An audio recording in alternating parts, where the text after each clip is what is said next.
Behind palace walls, royal life often looked perfect. There were shining crowns, grand dinners, soft music, and long lines of servants. Yet hidden inside those beautiful halls were rules that many ordinary people would never believe. Some royals could not sit where they wished. Some could not eat certain foods. Others even needed permission to marry the person they loved. One strange rule once stopped members of the British royal family from playing a simple board game because it caused arguments. Another required royal women to travel with black clothing at all times, just in case tragedy struck far from home. Even bedtime could become a matter of royal tradition. For many older viewers, these stories may bring back memories of watching royal weddings on television or reading newspaper reports about famous kings and queens. The royal world often seemed elegant and distant at the same time. But behind that elegant image stood centuries of strict customs that shaped every hour of daily life. Many historians, including royal writers like Sally Bedell Smith and Hugo Vickers, have explained how deeply these traditions controlled royal families. Some rules began for safety. Others were created to protect public image. Yet a few seem almost impossible to understand today. As we continue, you may find yourself wondering how anyone could live comfortably under such careful control. And perhaps you may even remember customs from your own childhood that now feel very far away. If these stories interest you, consider subscribing and sharing your thoughts in the comments below. Many viewers enjoy comparing royal traditions with the simpler lives they once knew growing up. One unusual rule involved sleeping arrangements inside royal homes. According to reports about old palace traditions, senior royals were expected to follow strict bedroom plans during large family gatherings. Rank mattered deeply. A younger royal could not simply choose a better room because it looked warmer or more comfortable. Even furniture placement sometimes followed ancient rules. Imagine spending the holidays worrying about your title instead of enjoying the evening fire. Then there was the strange issue of autograph signing. Members of the British royal family are strongly discouraged from giving autographs in public. Historians say this rule exists to prevent forged signatures from appearing on false documents or expensive items. It sounds reasonable at first. Yet many children who excitedly approached a prince or princess with paper and pen likely went home disappointed. Food rules could become even more surprising. Former royal chefs have spoken about how shellfish was often avoided during official travel. The concern was simple but serious. A case of food poisoning during an important state visit could create embarrassment or even danger. Because of this, some royals stayed away from oysters, clams, and similar foods while abroad. What sounds like a luxury life suddenly becomes much more careful. Another old custom once prevented two heirs from flying together on the same airplane. The idea was meant to protect the royal line if an accident occurred. King Charles and Prince William reportedly followed this guidance at different times, though modern travel rules have softened slightly over the years. Still, imagine planning every family trip around questions of succession. Many viewers may remember hearing that royal women were expected to wear hats during daytime events. For decades, hats were seen as signs of dignity and proper behavior. Married women especially followed this tradition. Yet after 6 in the evening, the hats usually disappeared and tiaras could appear instead. Even clothing carried silent messages about status, time, and respect. Some royal customs sound charming at first, but become sadder when viewed closely. Young royals were often raised by governesses and nannies instead of spending long hours with parents. Duty came before family closeness. Public service mattered more than personal comfort. Behind the photographs of smiling children stood a life shaped by distance and responsibility. Perhaps the most surprising part is how normal these rules once seemed inside palace walls. People born into royal life often accepted them from childhood without question.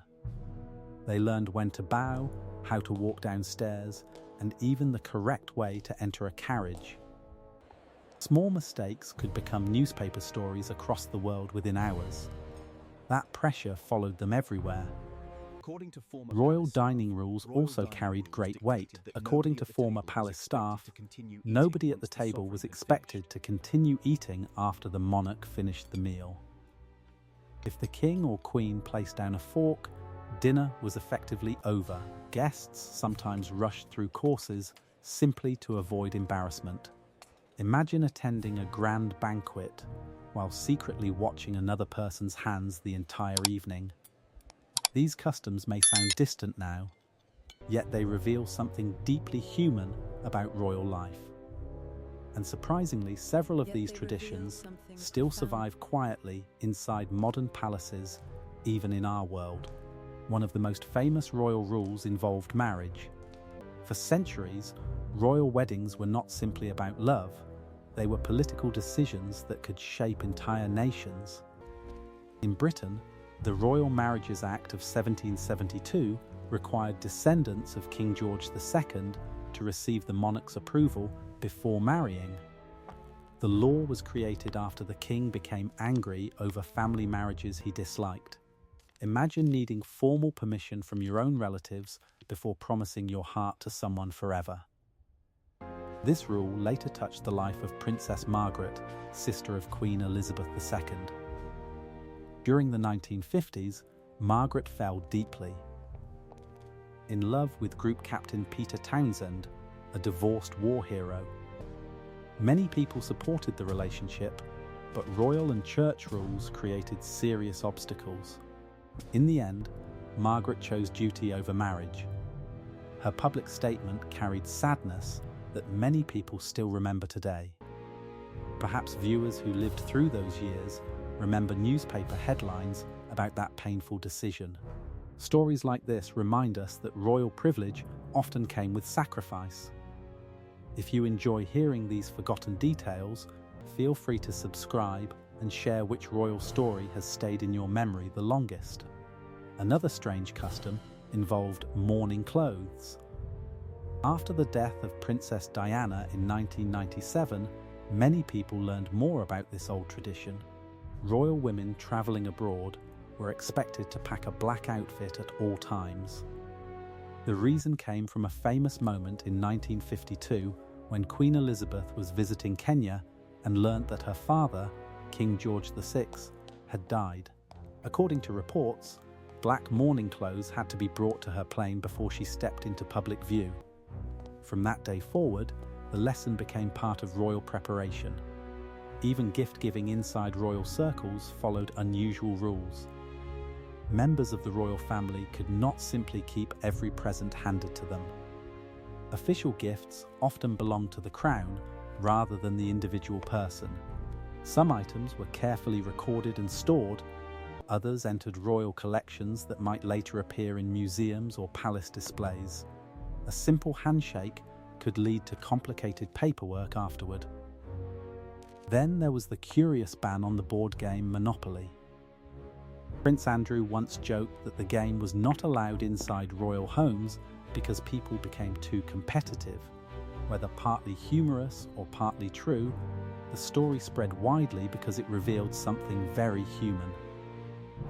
Even kings and princes could apparently argue over fake money and tiny plastic hotels. Royal travel created another surprising problem. According to former palace workers, suitcases were packed with extraordinary detail. Certain royals travelled with specific blood types recorded for emergencies. Others carried mourning clothes, medicine kits, or familiar foods prepared by trusted staff. Security concerns shaped nearly every movement. What looked glamorous from the outside often felt tightly controlled behind closed doors. Small actions also carried hidden meaning. Curtsies and bows were never random gestures.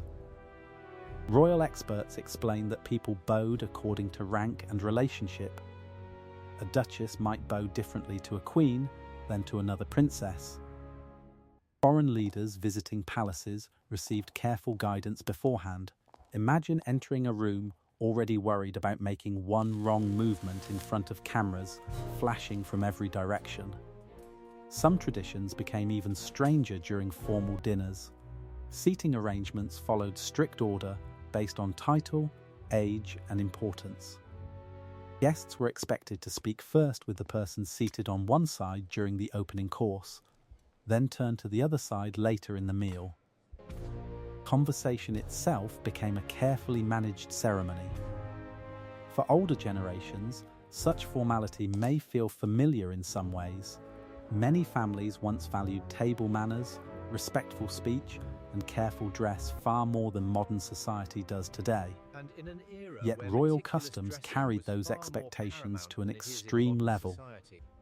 A misplaced fork or incorrect greeting could become tomorrow's headline. Perhaps the saddest rule of all involved emotion. Royals were often expected to remain calm in public no matter the situation. During difficult ceremonies, funerals, or national tragedies, they represented stability for the country. Historians have noted how Queen Elizabeth II rarely allowed strong emotion to appear publicly during her long reign.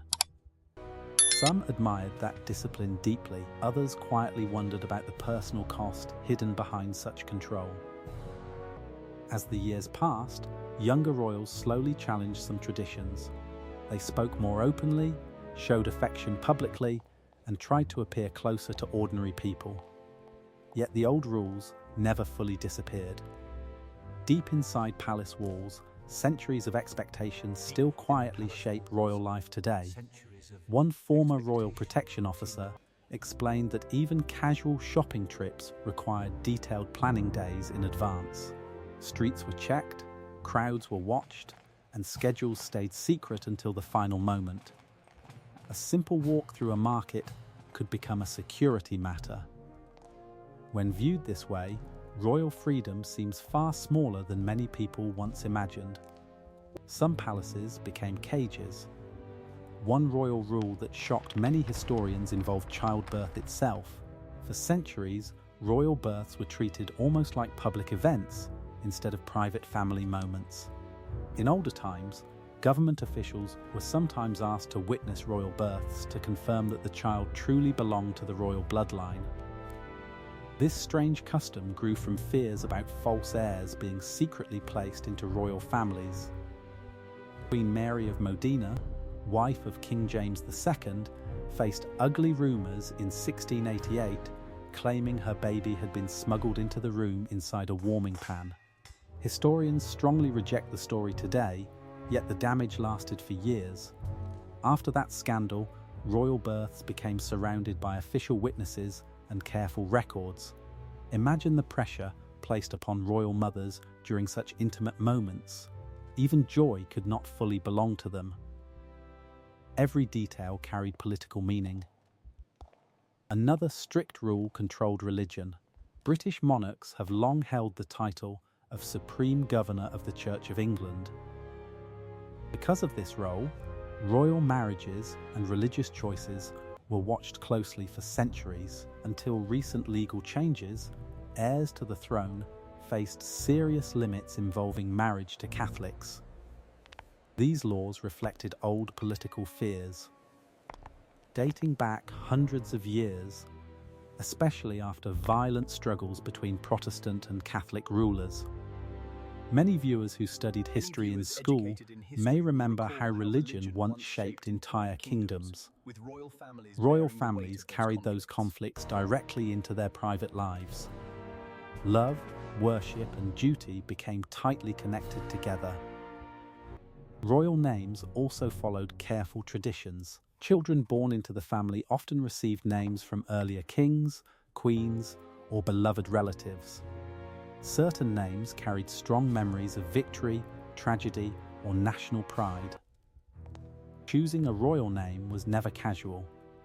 It linked a child to generations of history before the child could even speak. Then there was the matter of public behaviour. According to royal staff members and historians, royals were trained from an early age to avoid open political opinions. They could encourage charities, support hospitals, and comfort communities after disasters. But direct political arguments were considered dangerous. Monarchies survive partly because they stand above party battles. One careless statement could create national controversy overnight. For some royals, that silence became deeply difficult. Imagine hearing public arguments about your own family while being expected to remain calm and quiet before cameras. Even clothing colours sometimes carried hidden rules. During certain ceremonies, black clothing might signal mourning, while bright colours helped crowds easily identify senior royals from a distance. Queen Elizabeth II became famous for wearing powerful shades of blue, green, and pink during public appearances. According to her daughter-in-law Sophie, the Queen understood that people waiting far away still wanted to see her clearly. Clothing became part of royal duty itself. As royal life entered the television age, the pressure only increased. Earlier kings and queens worried mainly about newspapers.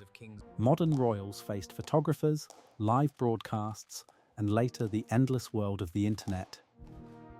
Old palace customs suddenly existed beside. Modern celebrity culture. Some family members adapted well, others struggled under constant attention.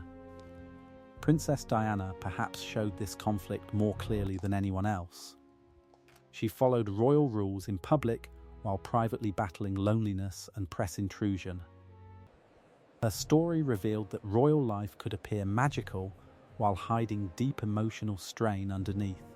Millions of people connected with her warmth because she sometimes seemed less like a distant princess and more like an ordinary person trying to survive extraordinary pressure. Looking back at these strange royal rules, it becomes clear that many were created from fear of scandal, fear of political crisis, fear of losing power or public trust. Over time, those fears hardened into tradition. Then tradition became identity. Yet behind every crown stood a human being, a mother trying to protect her child, a young prince afraid of making mistakes, a queen hiding grief during a public ceremony. Royal history often appears grand from far away, but close examination reveals lives filled with sacrifice, loneliness, and constant responsibility. Perhaps that is why these stories continue to fascinate people around the world. In that way, royal life is not completely different from ordinary life after all. Thank you for joining us to explore. Thank you for spending this time exploring these unusual traditions and forgotten customs. If any of these stories reminded you of moments from your own generation, many viewers would enjoy hearing your memories in the comments below. And maybe that is the final lesson hidden inside royal history. Rules may shape people for a time, but they never fully control the human heart. Across wars, marriages, ceremonies, and centuries, kings and queens still searched for love, safety, dignity, and peace, just like everyone else. Beneath the jewels and palace walls, they remained human beings carrying burdens that the world could rarely see.